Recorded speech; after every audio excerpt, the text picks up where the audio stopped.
Yes, my name is John Francis Kakamo, and I'm presenting on behalf of TCP Network Fairness for CS 372 Introduction to Networks. And this is from week 6 material, proceeding onwards.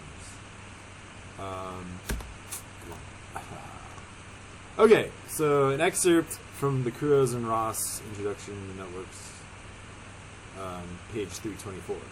But even if we could force UDP traffic to behave fairly, the fairness problem would still not be completely solved. This is because there's nothing to stop a TCP-based application from using multiple parallel connections. For example, web browsers often use multiple parallel TCP connections to transfer the multiple objects within a web page. When an application uses multiple parallel connections, it gets a larger fraction of the bandwidth in a congested link. As an example, consider a link of rate R supporting 9 ongoing client-server applications, with each of the applications using one TCP connection. If a new application comes along and also uses one TCP connection, each application gets approximately the same transmission rate of R over 10. The new application instead uses 11 parallel TCP connections. Then the new application gets an unfair allocation of more than R over 2. The web traffic is so pervasive in the internet, multiple parallel connections are not uncommon. Okay, this is crucial. Proceeding onwards. Okay, this is a lecture slide. TCP Fairness goal of n TCP sessions share the same bottleneck link of bandwidth R. Each should have an average rate of R over n. Okay, as we see here, there is a bottleneck. So yes, the goal is to ensure TCP fairness that isn't necessarily fair to each host, and this is integral to web browsers.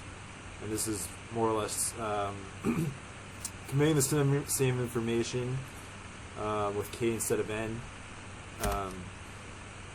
So why is TCP fair? There's two competing sessions. An additive increasive gives slope of 1 as throughput increases, I guess. I think that's a typo.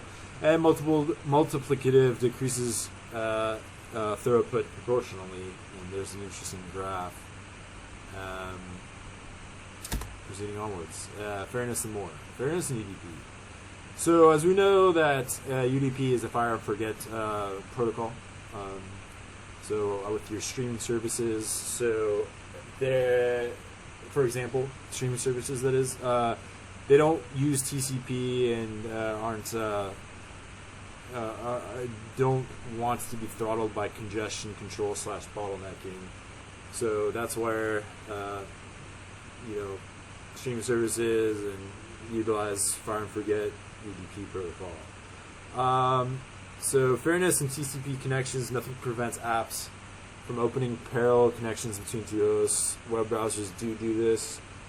An example link of array R supporting 9 connections. New app asks for 1 TCP. Gets rate over R over 10. New app asks for 11 TCPs, gets R over 2. So, okay, this is why we need TCP fairness.